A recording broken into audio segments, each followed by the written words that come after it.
there, and welcome to the Big Apple Scroll podcast. My name is Sam. And I'm Barbara. And today we're asking what's the crack about a little place called America. Right, so we're going to get into the US of A. When we say America, we speak about the USA. So we'll find out what it means to Barbara. She is an expert in it. She will talk about her home state and town or city, what state she's visited in the US of A, what she considers the wildest or strangest of those states, or of all the states. What about New York, California, and Florida? Lots of people know about those, and we'll hear more. Does what happens in Vegas stay in Vegas? We want to know that. Describing the All-American Day, what it would be like. Some maybe problems like gun control. Is Americanization a problem for people in the world? It's globalization, sometimes called Americanization. What makes her proud to be an American? The spirit of America and the greatest symbol of America. All those great stuff. So we'll find out more what it's like to live in America and maybe what it would be like to visit this great nation. Okay, so Barbara, are you ready? Are you comfortable? I'm ready. Good. I guess it's a comfortable, easy topic for you. Yeah, I think it is. I think so. I'm so. definitely an American. Easy for me to listen to. I've never visited America, although my two brothers have, older and younger, have visited America. But yeah, I'm interested, as I think most people are, to be honest. It's something I want to learn more about from your perspective. Okay, so what does the USA mean for you? Yeah, that's home right there. Mm-hmm. Okay. Big apple pie, or it's like a comforting thing, I guess. We say it's a melting pot. That's what we've been saying for a couple of years. Cultures and nationalities and different. Yeah. Okay, I can understand that. Yeah. Is it a great place, do you think? I think it's a great place. Yeah. I think that there's potential. And that's what everyone thinks about America. They think, if I go to America, there's going to be opportunity for me. It's the American dream? That is the American dream. Is it still alive, this American dream? I think it is still alive. Yeah. I still have hope for the American dream. Okay, great. So it's a good place, it's a positive place. It's home. Yeah, it's home. And for me, not American, but I'm going to say my bit. I guess there's nothing, this is why I mentioned apple pie, because there's nothing quite like apple pie and custard. For me, that represents home. I don't know why, maybe I'm not sure. I think it's an American thing too, though. The slice of apple pie and whatever. Do you have custard in the US? Custard, I think, is sort of like pudding. It's a sort of a milky, creamy. Yeah, that doesn't really appeal to me, really. Okay. I'm sorry for you, but more for me. More for you. Okay, but back to the U.S. Tell us more about your home state and maybe a little bit about your town or city. Well, first of all, you'll need to congratulate me on Happy California Admissions Day today. Okay. This is the day. Congratulations. What does it mean? September 9th is a state holiday, which commemorates our statehood in 1850. We're the 31st state. We didn't have to be a territory at all. We were allowed into the Union. Right. Okay. So you became part of the USA back in the day. 1850. Great. Okay, so congratulations, I suppose. Yeah, I don't remember the date when my region became part of the UK. So I don't think we have. We have plenty of other things we celebrate, but I don't think that one. So your home state is California. Is California. I consider that my home state. Now, I was born in New Jersey, and if I tell anyone that I was born in New Jersey, their comeback always, 100% of the time, is like, "Oh, you're born in New Jersey." So, of course, they have to do the accent. Yes, I was born in New Jersey. But you don't talk like that. I don't talk like that. But early on, we moved to California, and I was raised, Santa Cruz Beach. My aunt and uncle had a mom pa grocery store, the first one there in Santa Cruz in the 60s. And that was a good California life. Is it famous for oranges, or is that Florida? That is famous with Florida, the oranges. But early on, when I first grew up in California, we were full of orchards. And so we had the apricots and the peaches and the plums. And then the garlic fields in Gilroy. Garlic. Wow. Not good for vampires. And there are sun-made raisins. And believe it or not, you can buy them in the UK, but they're from California, am I right? So we have this valley, and this is very good for agriculture. Yeah. And I think it was the Japanese that brought in irrigation. Right. Yeah. Wow. So we have this irrigation of the grapes and made into raisins for the UK and wine. Oh, so you just send the raisins to us, yeah? Right. And you get take no the wine. I wine. see. Well, that's good business, but yeah, I guess the wine wouldn't do as well. We've got a lot of European stuff, and I guess, you don't need our California wine. I guess that's not. for us. I guess that. I mean, maybe it's available. I don't know. Okay. Wow. Okay. And what do you think is important about California, or what signifies California for you? California symbolizes the West. Yeah. So I was raised with my mother, who had the attitude of, if I can get back to California, I can make it. Yeah. So it's this kind of land of opportunity. Right. The 49ers in 1849, gold was discovered. Yeah. So the 49ers went out there to, get their big glory and their riches, which oftentimes did not pan out. Yeah. But California is known for the state of opportunity. Do you think it was actually the original American dream, California? Because you Maybe. go out there and you get your fortune, yes, get that's the gold. our moving west. That was Yeah. the whole reason to move west. We could have free land or cheap land, and we could build our lives. Yeah. So it sounds good. Sounds good, though. I think it's too Sounds sunny good for if me. you weren't indigenous. It's very good if you weren't Native American, because those people were definitely, their culture and everything was destroyed. Yeah. So you have two perspectives, right? Cowboys and Indians. Yeah. And I guess, forgive me if I'm wrong, and I don't want to sound anti-American in any way, but I've heard, and I don't know if this is true, that cowboys actually did scalping.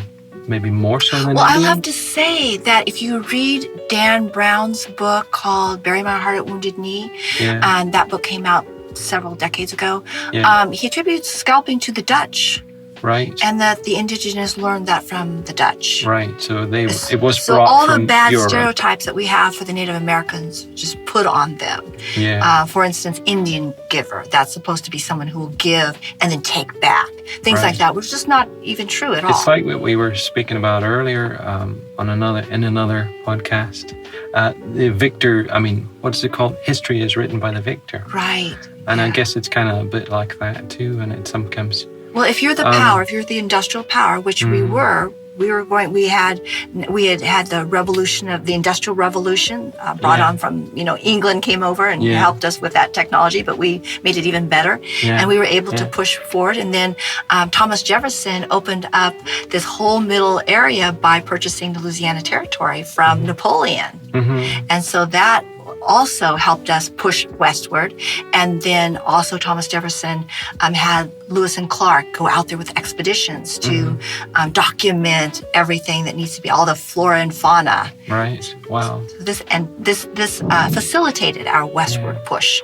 So I guess historically it's a land of exploration and opportunity. And even today, I think it's a place for growth and for exploration. What states have you visited in America? So you've mentioned New Jersey. Yeah, we would drive across the South. So we would go from California to Florida, and I've done that many times in a car. Mm-hmm. And I have spent time in New York, just ballet summers. Yeah. And I once went up to Ohio. I was going up to, I think, North Dakota, and I stopped in Ohio, and I told this story to some other people before, that I knew I was a real Southerner because I lived in Atlanta, Georgia, when I asked for sweet tea, and in Ohio, they looked at me like, what are you talking about, sweet tea? So I've been to Ohio, and they didn't like my request for sweet tea there. And what is sweet tea? You'll forgive what? me. Okay, so you like regular hot tea, right? I'm not a tea person. You're actually, not a tea drinker, but you've been around tea. Yeah, but I've drank drinkers. it. Yeah. Well, down in the South, they get a tall glass, and they put the tea in there, and ice cubes, and a lot of sugar. It's called sweet tea. Oh, it's kind of like iced tea? It is iced tea, but it's sweet. A lot of sugar. Yeah. Okay. And nowhere else apparently no one else, anywhere else in the region or in the States will drink sweet tea except for in the South. Yeah, it wouldn't appeal to me, honestly. Yeah. Well, maybe it would if I tried it, but I don't know where I would get it, actually. But I'm not a big tea drinker, so... Okay, great. So you've traveled about. Is it quite normal for Americans to travel so much, like between the states and driving long distances? I always have to pull in history again. But after World War II, there was this big consumerism, and we were able to manufacture cars. Yeah. And when people got the car and the highway system, they were off and running. So that's a very American thing: is get in your car and drive. You drive there, because of course there are planes between states if you need to, but are they more popular? Is it more popular, do you think, to fly than to drive? Probably not driving like we would across the states. I don't think that's very convenient for people. It's uncomfortable for people. Maybe not an adventure. Yeah. But when a boy gets his license at age 16, he wants his first car. Yeah. So the car kind of symbolizes independence, freedom, identity. Yeah. Yeah, and he doesn't necessarily have to travel. And why did I say a boy? A girl could too. Well, I get your point though. Yeah. What is for you, in your opinion, the wildest or strangest state in the U.S.? Oh, I don't know. Wildest or strangest. I remember being in New Mexico and viewing this beautiful desert flower. This bright pink, like rose colored. And that was, and then the Grand Canyon in Arizona. So these things I remember as being spectacular. Yeah, right. The most spectacular state. The most spectacular. Yeah. For the nature or geological features, I suppose. Yeah, and the importance of conserving or preserving our national treasure, which would be the land and this unique mountains and rivers and great. Okay, so I guess forgive me, my Grand Canyon, which state is that? Yeah, that runs through Arizona. Arizona, right? Okay, so we're saying Arizona and New Mexico, I guess. Yeah, so that's the Southwest. Yeah, and I'm sure lots of people know and are interested in visiting those places. Okay. There's a place called Four Corners where four states that look very similar to a square meet in the middle. And so that's Arizona, New Mexico, and then what is that? Colorado and Utah, I think, meet together. And that's called Four Corners, when the four borders intersect. And actually, I've been to the Hoover Dam, where I put 1 foot in Nevada and 1 foot in Arizona. And that's pretty spectacular, I think. Yeah. Did you take a picture? No, those are the days that, you didn't have those. Because nowadays, people this is my Facebook picture, but I guess, back in the day, and I remember them too, you weren't worried about Facebook. You were just, this is a great event, and I've put 1 foot in both states and so on. Yeah. Okay, great. But by the way, I should maybe backtrack a little bit. California, have you experienced many earthquakes? You grew up there. That was the whole reason why I left. Right. 1989, there was this huge earthquake in the Bay Area, which really collapsed the bridge from San Francisco to Oakland. It's called the Bay Bridge. Right. And I had a baby at the time. Yeah. And we were always taught to stand in the doorway. So I had my baby and I stood in the doorway with earthquake. And I'm thinking, you know what? This is the last earthquake I'm going to be in. Yeah. Because if you know geology, there's going to be eventually LA and San Francisco are going to be next to each other because of they're on two tectonic plates. Yeah. One is on the Pacific plate and the other one's on the North American plate. Right. The earthquake is there. Yes. Yeah. It's that San Andreas fault. Yeah, that's the huge one. And then there's a bunch of, little tributaries. Right. So is it a difficult place to live because of that? It's very expensive. It's very expensive.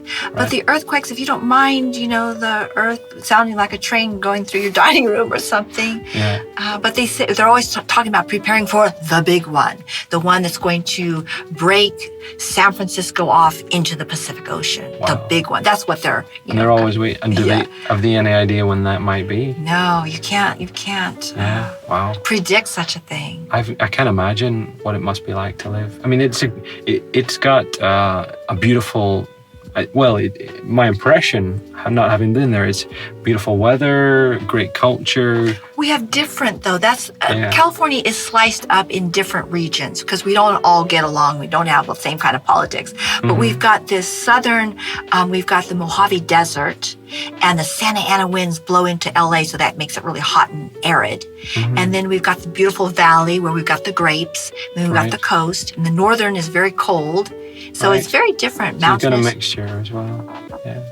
You can go skiing. You can, if you like the desert, you get all temperatures and terrain in California. So it's a place of real variety. Yeah, it really is.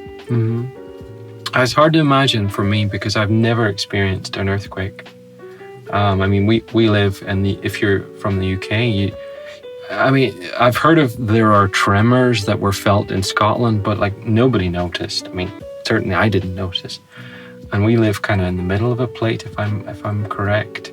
So we really don't, from that point of view, I mean, there are other little problems and natural disasters and flooding and stuff, but a little bit too much rain for some people, but we don't have a kind of earthquake threat or anything. So, wow. So it's a big negative, I think, of living in California. And a lot of positives. The expense of it is so expensive. I don't even know because I haven't been back in a couple of decades, but it's more expensive. How do the insurance companies cover that? I think you would have some kind of earthquake protection and everything. But that's not cheap, I'm sure. Yeah. Okay. So let's go to New York. You've spoken a little bit about it. You've been there. So what makes New York special? My experience with New York was the very first time I went was in January 1977. And later, looking back or reading on it, that supposedly was where a very cold winter, one of the most cold winters. I don't know if it's true, but I remember reading about it. And it was at the time where Times Square was really seedy and the mayor of the city was trying to improve the image of New York. Right. And so that's when the I Heart NYC buttons came out. I Love New York City came out. That kind of stuff campaign. Like that's really popular today. Yeah. And so now when I look at New York on the TV, Times Square is this big, beautiful place. Yeah. It's been rejuvenated or changed, right? And do you think New York's a good place to live? I think people who love New York. And then there's that city, but then there's upstate New York, which is rural and land, which I've never been. Yeah. So when I say New York, I always think of the city. Yeah. And most people probably do. Well, that's what I'm thinking. Yeah. But not the state, but the city. Yeah. I can't imagine what it must be like because it's a huge city, isn't it? It's on a grid, so all the avenues go north and south, if I remember correctly. Right. And then the streets go east-west. So it's quite well laid out. Easily to, a lot of planning, right? That sounds, I'm sure, definitely to visit would be an amazing place. And of course, it's got that appeal because you've seen it in all the films. Yes, and people think that if I can make it in New York, I can make it anywhere. Oftentimes people with big dreams will go there for some kind of reason to make it in New York. Yeah, that's a big test, I suppose, maybe in that way. Well, Okay, so we spoke of New York, California. What about Florida then? What's different about it? Florida is really flat. It's swamps.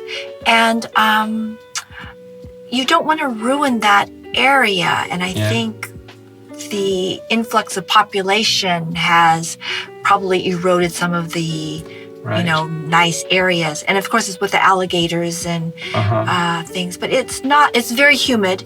And I've lived there. Okay. But it's not a place I want to live at all. But they say New Yorkers go down there to get warm. Holiday, right? Yeah. Yeah. I guess in the winter and stuff, it would be ideal. Is it, what's it like to live in a place where there are alligators? It's just a new idea for me, too. Yeah, I think occasionally someone will snap a shot of an alligator in their yard or something, and then an alligator specialist will come. I'm completely against any kind of abuse of animals, so I don't want anyone to have some kind of show of wrestling alligators or making them into shoes or something. Yeah. So I'm a little bit nervous about, please be nice to alligators. Yes, they're dangerous, so stay away from them. Yeah, yeah.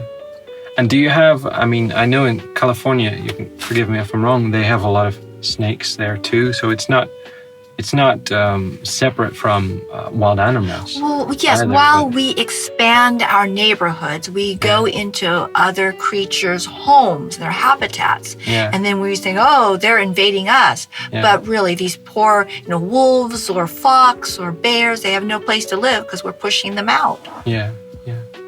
It's unusual. It's an unusual idea for me because in Northern Ireland, probably the most dangerous thing is a bee or a wasp. Well, wasps are more dangerous, I think, because they tend to sting you. But we don't nowadays. We don't have snakes. No snakes in Ireland, north or south. Wolves don't exist. A few dogs, yeah. No bears. So we've a kind of lack of dangerous animals. Plenty of dangerous people, I guess, but no dangerous animals. So I think just if you're allergic, a wasp or something, which could be, really dangerous. But yeah, we don't have a lot of. You can go hiking, and you don't have to think, will there be a snake there or anything? But yeah, so it's an interesting concept to me. That there could be an alligator in my back garden today. What will I do? I have a number. Don't worry. My neighbor Jen, she has a number. I remember she called. So that's an interesting concept to me. Yeah.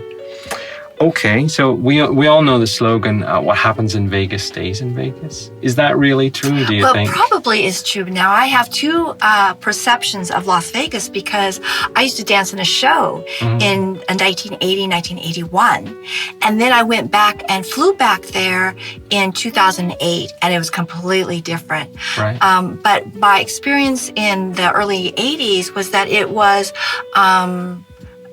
led by the mafia. The mafia owned Las Vegas. Wow. Okay. And it was a town where gamblers would go. If you wanted to be rowdy or naughty, you'd go to Las Vegas, and whatever you did probably stayed in Las Vegas. Yeah. Prostitution. Maybe you stayed in Las Vegas. Was legalized by the little bunny ranch. Right. So people would go to Las Vegas to blow off steam and do whatever. Yeah. But then the corporations started moving in. Right. And they took over this position of the mafia I had previously. Okay. And so they changed things a lot, and they got the big idea of, hey, let's invite families. Let's be family oriented. Right. So this big family kind of propaganda started, and families started moving in and having families.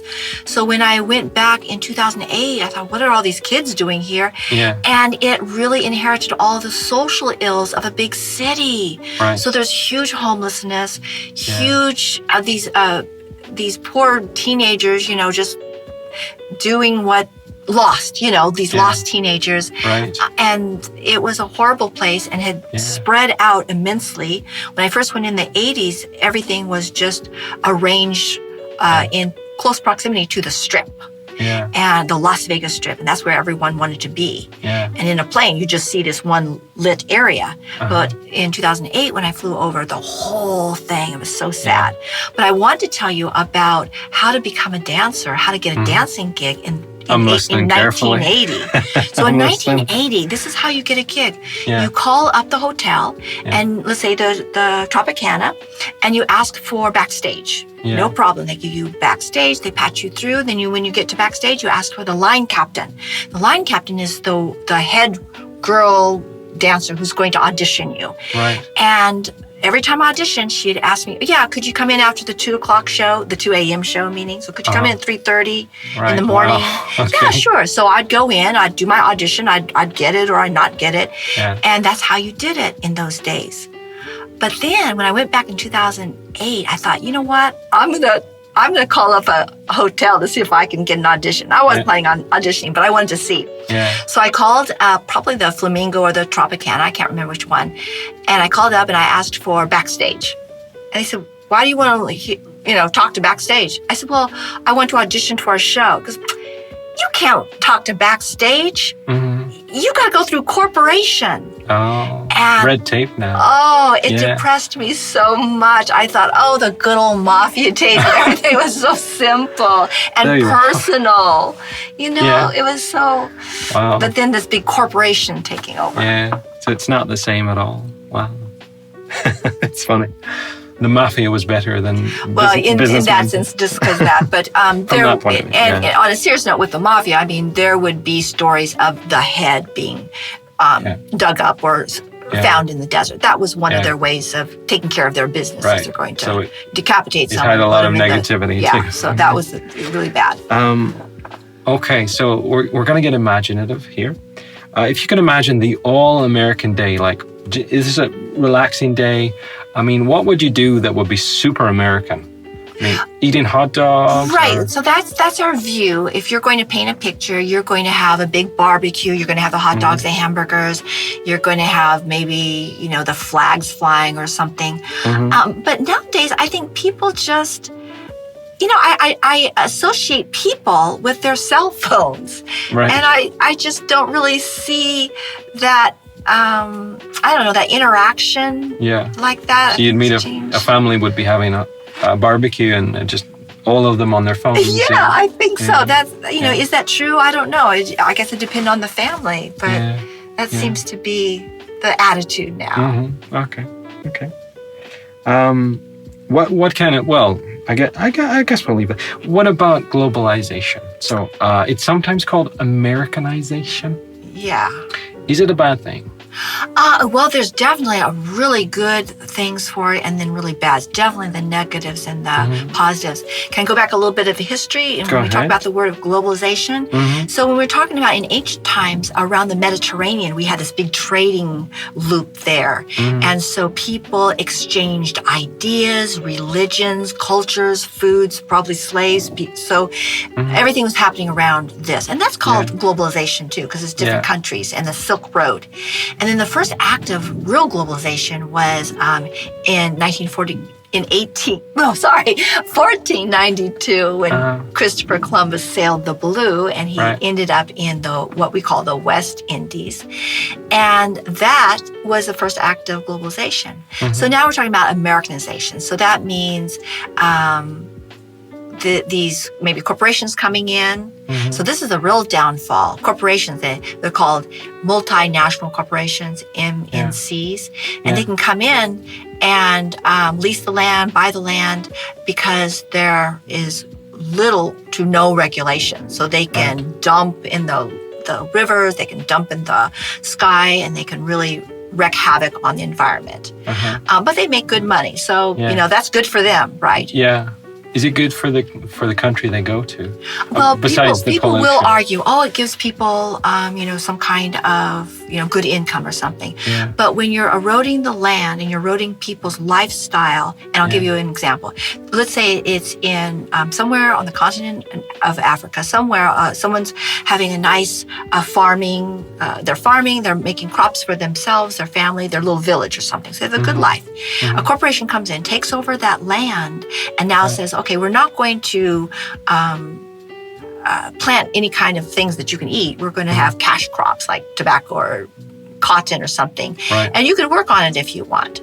So they're now making money off this, making their income from an agricultural corporation. And their lifestyle they've lost it. Yeah. Or maybe the man has to go elsewhere and get a job or something, or drives the family away. Yeah. Currently, the Amazon fires. This benefits the meat packers, the meat industry, because when you have deforestation, then you have the ability to have those cattle, slaughter the cattle, and pack them up, and also to grow soybeans, which are fed to livestock globally. Yeah. So this is benefiting McDonald's to have that. Okay. Wow.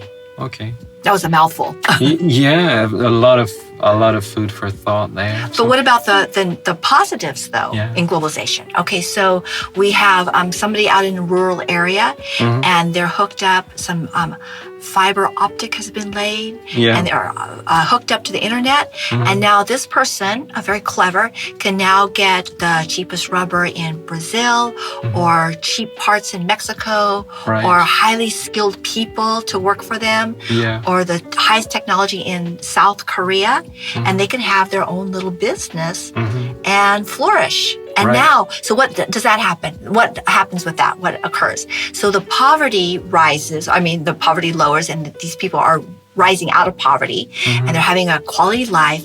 But then the U.S., our power will decrease. So it's leveling the playing field. That's what globalization has been. Right. And we invented it. We invented this kind of thing. So it's not really self-serving in that respect, right? So there's good and bad things good and about bad. it. And I would agree with that too. But I think you came up with different ideas than what I would have thought of myself. But yeah, I think the main thing though is communication as a whole. Worldwide, and English is being spread more so, I think, by globalization. So we call that porous borders. So the borders are more porous. Yeah. We can get through this with the internet and exchange a lot of good things and bad things too. Yeah, it's got bad thing too. Is gun control really a problem?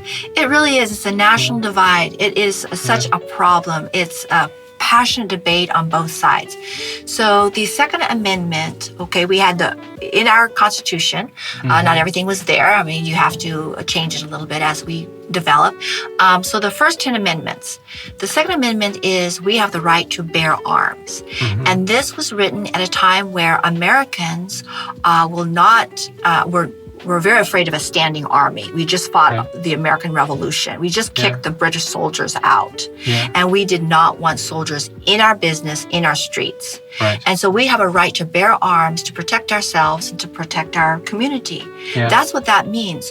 So if you have the National Rifle Association, the NRA, being a very powerful lobbyist in Washington, D.C., lobbying to loosen up restrictions on these weapons, and they're going to make money, you've got to be suspicious about this. Yeah. Can we really have military-style assault weapons on our streets? It's amazing. Well, from people from the UK, we have it's so much more restricted. It just seems amazing and shocking to us too.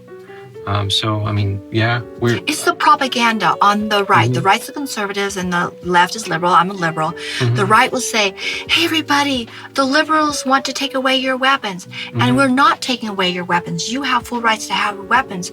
But we have to use common sense laws. That's what we say. We have to have common sense. Do you really need that high-powered thing? Do you really need that? Yeah. For what?